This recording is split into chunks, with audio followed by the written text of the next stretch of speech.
guys, so for those of you who know me in this channel, you're probably really excited to see this back in action again. For those of you who don't know what this is, other than me going like, this is my Christmas planner. So the Christmas planner is now out. It's actually been out for a little while, and now that it's mid-September, well, getting past mid-September, it's time for me to like really ramp up the Christmas planning. And every year, as you guys know, I like to kind of share some of my Christmas planning with you guys. So if you're new to my channel, I'll try and remember to link below. I have done, over the years of having YouTube, I've done loads of different Christmas planning videos. I've done like hints and tips on like budget planning and Christmas cards and shopping and all that kind of stuff. I've shown you how to set up a Christmas planner. I've shown you a flip through, like a walkthrough of my Christmas planner. I've done all of that before. So and I have like a big playlist with all of my Christmas planner videos in. So yeah, that's on my channel. So if you want to watch loads of Christmas planning videos, check out that playlist because there's loads. So I started doing 2019's Christmas planning videos actually in like February, because I talked about the money aspect of it, because Christmas is expensive, and so I like to kind of spread the cost as much as possible. This year we are doing things a bit differently, and I just thought I would kind of like chat about where I'm at the moment and what's kind of going on here, that kind of thing, just to kind of like fill you in and kind of kickstart the Christmas planning videos. I will say that I don't know this year what if there's going to be like a series or anything like that, because I've been doing Christmas planning videos for a few years now. I'm at the point where like I sometimes don't necessarily know what to talk about. So if you feel like there's something missing, then maybe check out those playlists. Or if there's something that you'd like to see this year or whatever, then maybe like let me know and I'll see if I can kind of incorporate that into the videos and that kind of thing. I just pause the video because I'm filming this in my bedroom, which is probably the tidiest room in the house and also like the lightest. I've got the curtains like mainly closed, like a little slither open, because the sun just gets like full on in the beginning of the front of the house. And I'm just wondering, like, is this dusty? Oh well, it probably is. So yeah, I just thought I'd kind of like chat a bit and give you like a bit of a backstory. So this video is like mainly chat really. So for those of you who don't know, I mean maybe you do know, maybe you don't, I don't know. Okay, where to start? Okay, so I have a Instagram account for my plannery type stuff, which is Mrs. Brimbles, which you might already know. But I also have an Instagram account for my own personal photo sharing, my life stuff, which is the Whimsical Cloud. And so I have that going on. If you like want to follow me, you're very welcome to. So last Christmas, I kind of felt a bit icky about Christmas. Like after Christmas, I love Christmas, I love everything about Christmas, and it was just last year I kind of sat there at Christmas and I just kind of looked around me like at the sea of stuff. There was Christmas paper, there was plastic toys, there was just packaging for presents that had kind of like been opened and then discarded, and the whole thing really just left a bad taste in my mouth. I kind of felt just a little bit icky and a little bit wrong, and happy. I was happy. I had a really nice Christmas. I was happy, but I felt like, I don't know, it just didn't all sit well with me.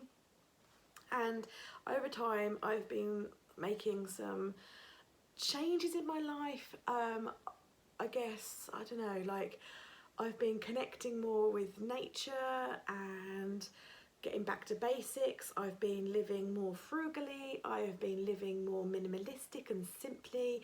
I've been doing like more slow living and more seasonal living, like slowing life down, stripping out all the excess and all the crap in my life, trying to become more environmentally friendly, so making like sustainable switches around the house and for me personally. And yeah, over the past year, I started in January. I have been writing a book about, it's written in a journal slash diary style, about how I've been changing my life and the ways in which I've been like making those changes and all that kind of thing, which I'm really, really hoping to try and get published. I don't know. If you work in publishing, then please talk to me. I don't know. Yeah, I'm going to see if I can get it published, but if not, I will try and self-publish. I don't know. But my Instagram, the Whimsical Cloud, kind of like ties in with that. And so this year, I've kind of set out to try and be more mindful about, as I said, like things I'm using, purchases in particular, because I think sometimes we can just buy stuff for the sake of buying stuff, and I haven't done that. I've just, parts of the year I, you know, financially like really couldn't. Some parts of the year have been like, you know, worried whether I'd be able to actually put food on the table, but luckily we're past that now, and it's just all kind of like encompassing. And I have some like really, really super fond memories last year of my daughter and I just kind of like sitting down together, and we made out of air drying clay, we did foot and hand imprints in clay and then turned them into ornaments that we gave as gifts for the grandparents. And we also made like other ornaments and things, and we did that as a family as well. Like we had like some craft time as a family, and it was lovely. And I really enjoyed that connection with the people in my life, and I want to continue that more. I don't actually have many people in my life to buy presents for. It's not that I don't necessarily have people in my life, it's just that ages ago now, we, you know, like made kind of like a pact with friends and some family that we wouldn't do gift exchanging, that we would do exchanging of time instead. So like I always buy like the kids presents, but with the adults we kind of just go out for a meal together or go to the cinema together or just do something together. We give the gift of time, and I really like that a lot. So yeah, I don't really have that many people to buy for, but obviously I do enjoy gift giving. And so this year we have made the decision, and we've been working on this throughout the whole year, stripping back like birthdays and occasions and things, stripping those back and buying, not buying for the sake of buying someone a gift, but actually buying them a meaningful gift, or like a wholesome gift or an ethical gift or something, like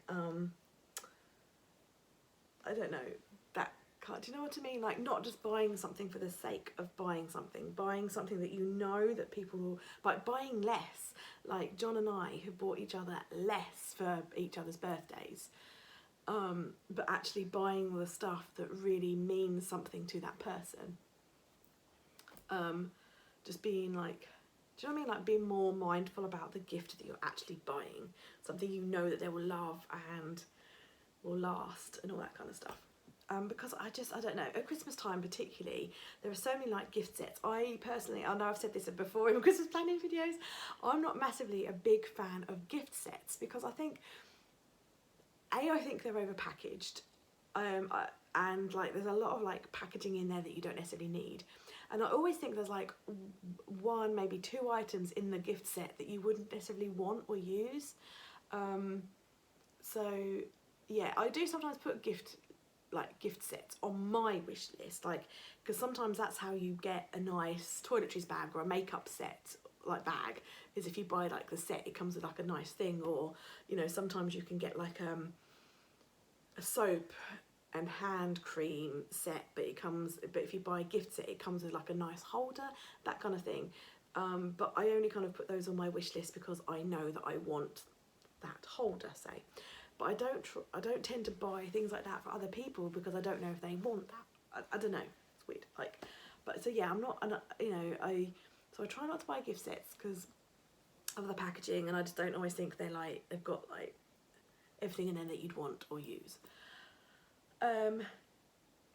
So this year, sorry, I know I'm rambling, I over explain stuff, I know, but so this year we have decided to go down more of the handmade route, and that kind of fits in more with like our philosophy and ethos. Now when it comes to our daughter, I think I've just gone outside to the garden, I heard the door go. When it comes to our daughter, and when it comes to the big man in red, we shall still be giving present-y gifts. But actually we will probably not be giving so many toys and plastic toys. We'll be being a lot more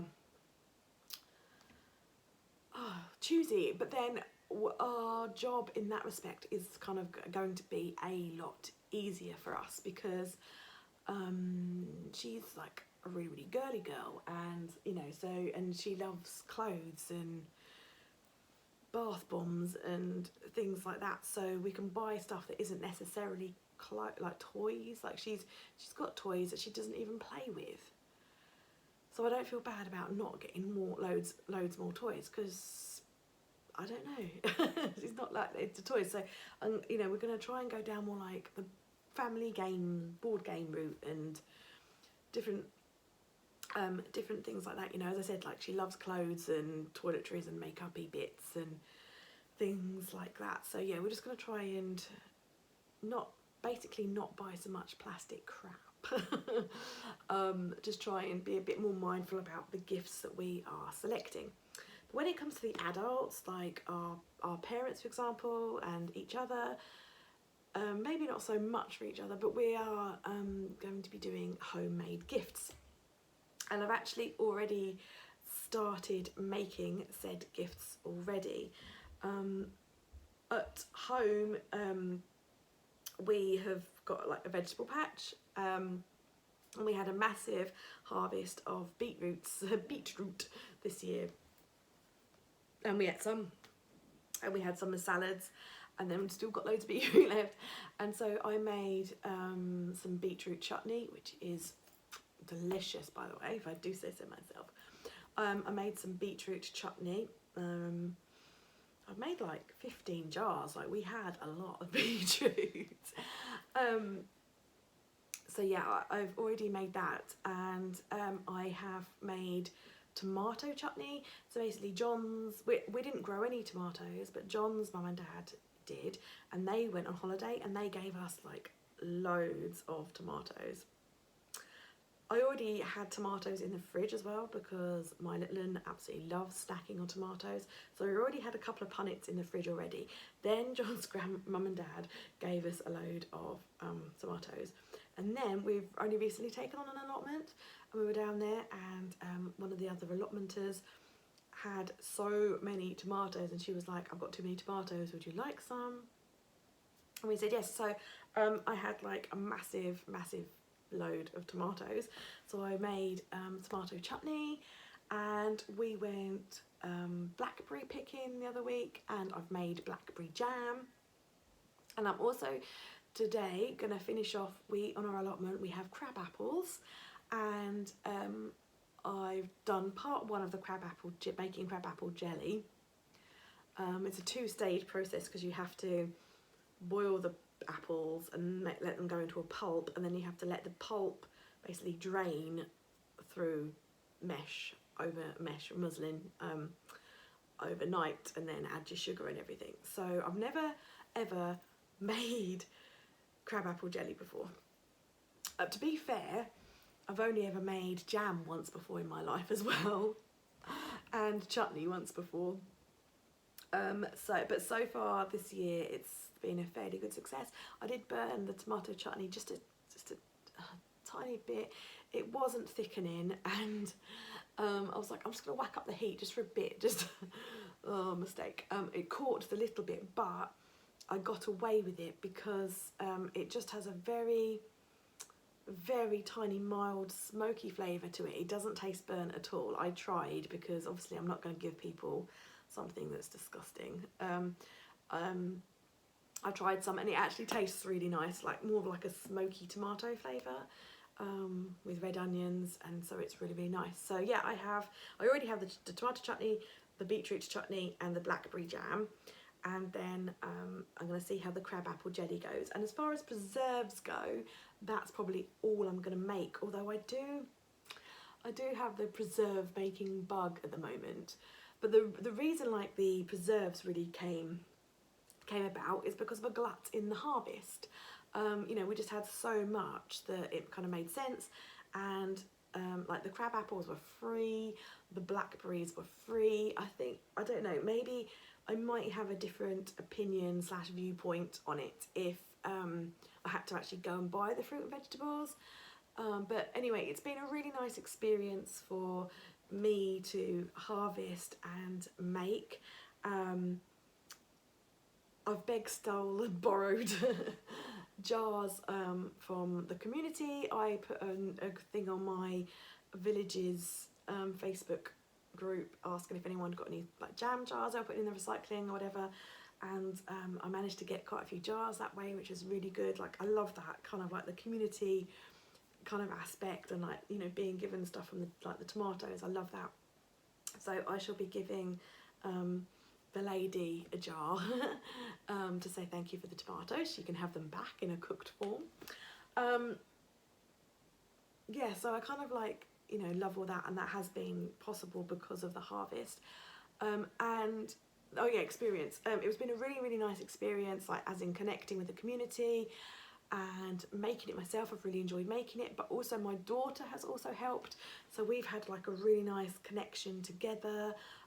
We've spent time together making these things, and I really would like to kind of make this a bit of an annual tradition, especially with the blackberries, because in the countryside around us, blackberries are in an abundance. And when we always go blackberry picking anyway, and usually turn them into crumbles. So yeah, doing jam every year. You know, I basically worked out that I had like £10 odd worth of blackberry jam for only spending £2.30, and the £2.30 was for the preserving sugar and for the lemon. So that's not bad at all. This year we don't eat many things that come in jars, so throughout the whole year I'm going to start saving the jars so I don't have to like scrounge around so much. But yeah, I'm really hoping to make it like a annual thing and kind of like a tradition, and I'm really hoping that like I could build those memories with my daughter, because it's like, I think doing the things over and over and over and over again is what kind of like sticks in your memory. Like, there's things that I used to do with my parents at Christmas time that I still have like really fond memories of. So yeah, that's what I'm hoping for. So yeah, they're gonna get hampers, like the parents, they're gonna get hampers with all those preserves in. Also going to make some handmade soap, maybe some bath bombs. In terms of John and my parents, I've also seen this really nice thing on Pinterest, I think I saw it, of like firelighters, which I thought would be a nice craft for me and the little one to do. It's basically egg cups with you drip a bit of wax into them. Egg cups, you know, like the boxes, egg boxes. And I've got a load of egg boxes because John's mum gave me some for doing crafts with. And you drip wax into it, and then you pop a pine cone, you set a pine cone into it, and then you can put other like twigs and herbs like dried rosemary and stuff in, and then they are like more natural firelighters. And we often have a fire, and my mum and dad have got an open fireplace, and I thought that would be quite a cool little gift, something that like we can go on a walk together as a family picking up pine cones and a nice little craft project that we can kind of do together as a family. I'm kind of stuck a little bit with some ideas for John for handmade presents, to be honest, because it's quite difficult. I don't necessarily know what crafts I could do that I would be good at for a man, for John, and also time and energy and stuff. So the stuff that like I can do with my daughter in the daytime is the best stuff. I mean, we homeschool, and so these have all just kind of like formed part of like our homeschool. Like we do a lot of cooking here because we use cooking as maths, like all the weights and measures and reading the recipe and everything. And we do crazy things like we'll double a recipe or halve a recipe and that sort of thing. So yeah, anything that I can do with her is like the best option. Oh, bookmarks. We thought we might make bookmarks because pretty much everyone in our family is a reader. My daughter, if you don't know, she's got her own Etsy shop where she sells her art. It's the Muddy Mole on Etsy. And so yeah, we thought we might make some bookmarks with her art as well. So that's kind of like the homemade gifts, what we're going to be doing for gifts this year. I'm still really more into like, I love Christmas Day, but I'm really into the experience of Christmas and Yule and wintertime. And like for me, the run up to Christmas is just as exciting as Christmas Day. And so we try and build in experiences, falling off the bed. We try and build in experiences like going out for the day as a family. We always go for a walk to forage for bits of pine and holly and stuff to make decorations. We're going on a Polar Express Christmas train ride this year, which I'm really looking forward to. So yeah, we would kind of rather plough our money into doing those experiences than gifts. That's where we kind of sit with that kind of thing. My daughter was also really into taking photographs and printing photos out. She's got like a really cheap photo album, like a slot in one, but it's like really cheap and it's nearly filled up now. And so I kind of thought for Christmas that I might buy her own Project Life album, so that she can kind of, with like the protectors and cards and things, so that she could start doing her own Project Life type album. So those experiences would be really good, because then she could, I was thinking that like, you know, I could give her the album and some bits and pieces and print out a load of her photos, and she could sit there and do that. Yeah, so that's kind of where we're at the moment. I got all my books out the other day and I wanted to share with you my books. I wanted to share some recommendations. So this book is where I got most of my recipes from. I love this book. I've had it for years. It's The Complete Book of Preserves and Pickles by Catherine Atkinson and Maggie Mayhew. And that is widely available on Amazon. So yeah, I really recommend this book. This book is interesting. I wouldn't buy it if you're into kind of like your chutney making and your jams and things, but it's very interesting because it's got other sorts of foods. Half of this book I can't actually use because it's all meat and fish, but it has like different methods for preserving those kinds of things, like smoking and making like jerky and all that kind of stuff. But it does have some interesting things in here. There was a piccalilli recipe in here that I was looking at. There was one recipe in here that, why can you never find these things? I thought I had it open. How annoying is that? There was a recipe in here that I made years ago and it's really lovely, and I thought I would do it again and pop it into the hamper. It's candied orange peel dipped in chocolate. find it. Oh well, I won't be able to share it with you.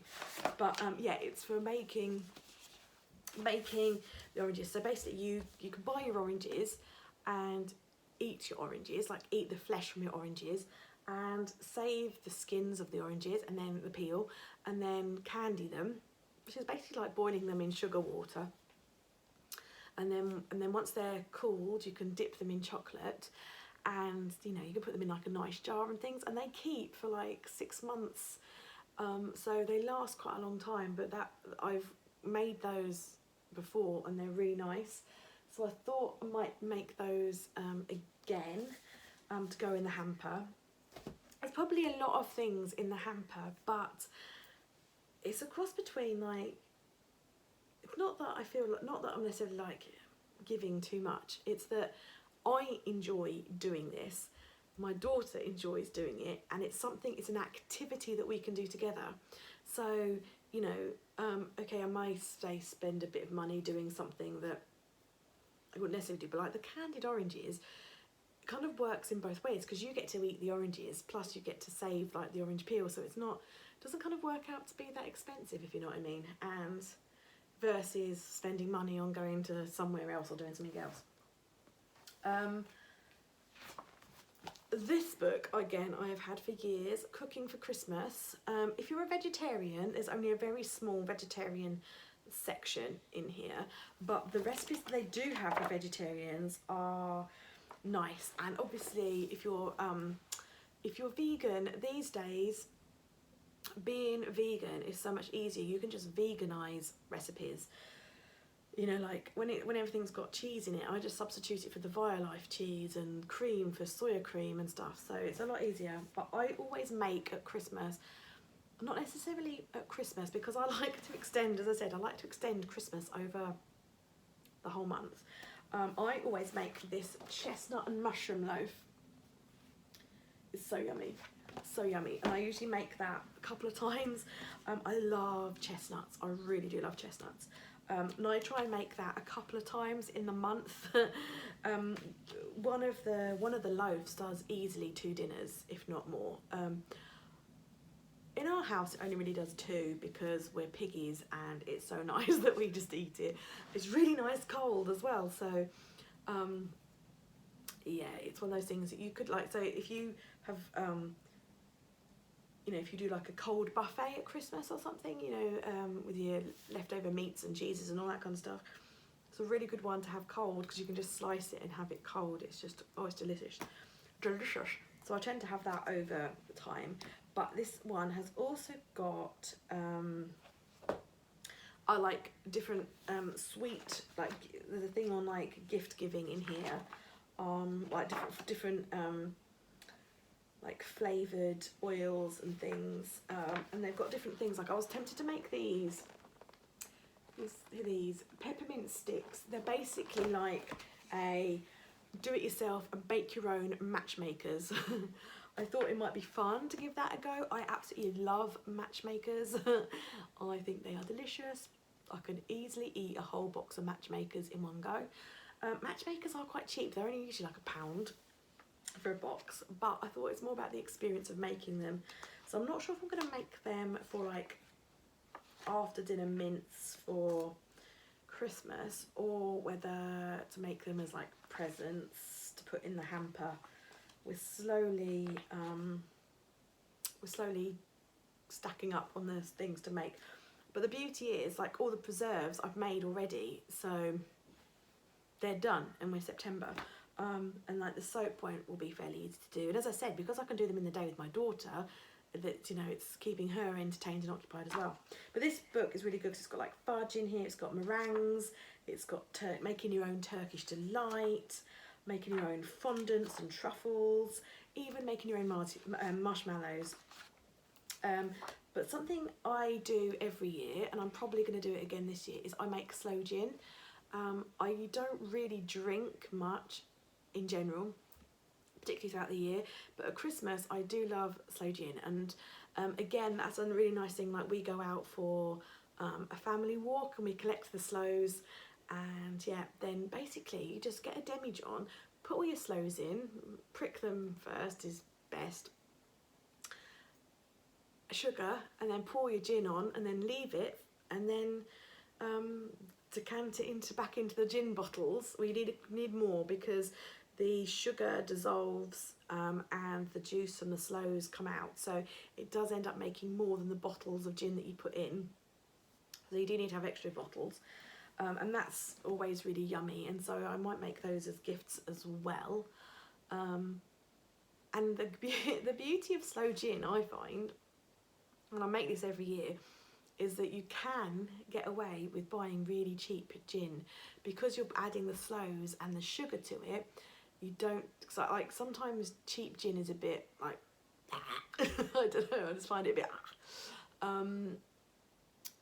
bit like drinking drain cleaner. But you can get away with cheap gin because of the sugar and the sloes.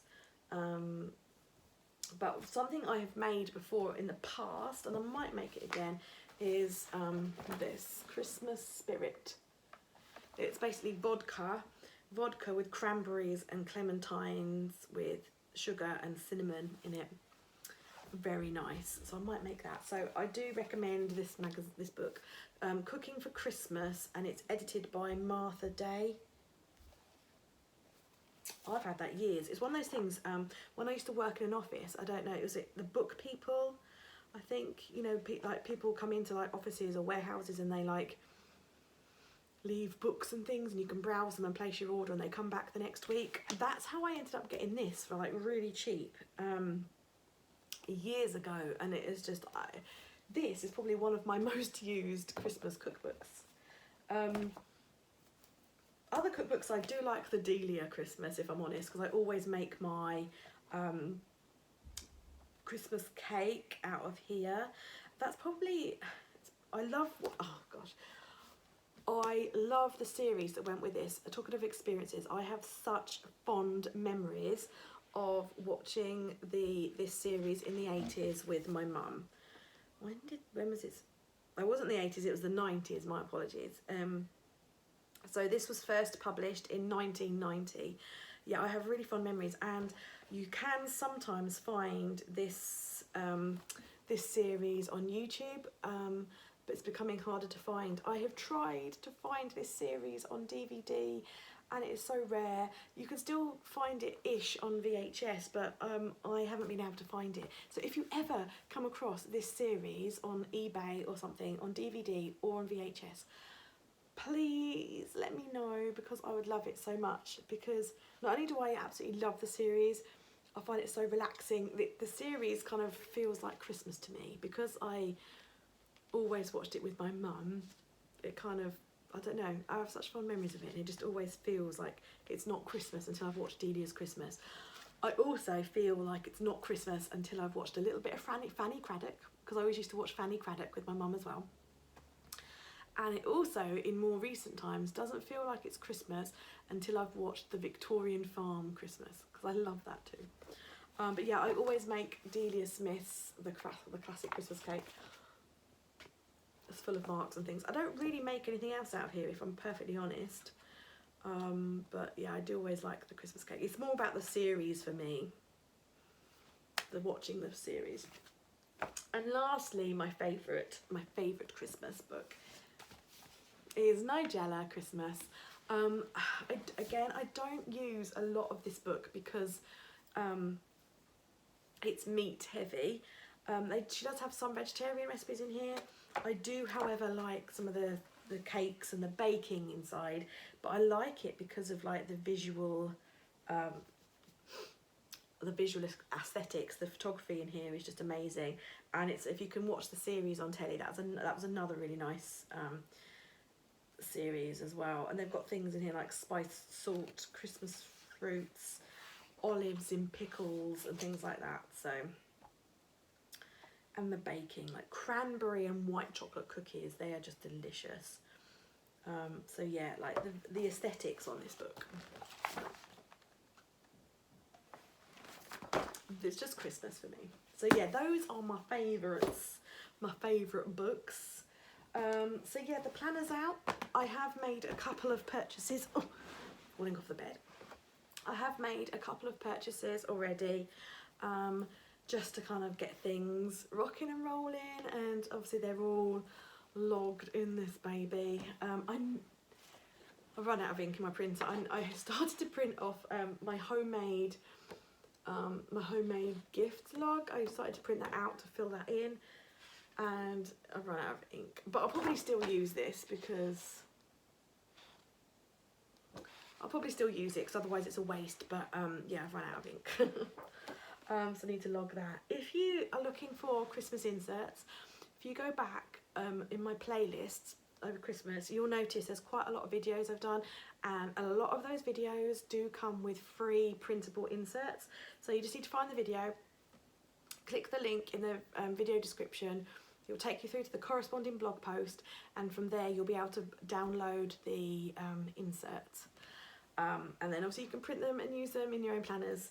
If you don't want to go on a bit of a hunt, I have put them all together in a bundle, but they are then to buy on my Etsy, but I also sell them as printed as well. But yeah, if like they are free, but you have to go on a bit of a hunt to find them. But if you can't be bothered with that, you can just buy them together as a bundle. But yeah, I just wanted to say they are free. I do put a lot of stuff out there for free. But I know not everybody can be bothered with the hunt or can be bothered to print them out themselves, so I sell them too. So yeah, that's where I'm at the moment with my Christmas planning. It's a long video, but I love to talk, and I love to talk about Christmas, so it is what it is. So yeah, thanks for watching, guys. And yeah, let me know if you want to what if there's anything you want to see, and if I can, I will try and do a video. Thanks for watching. Bye.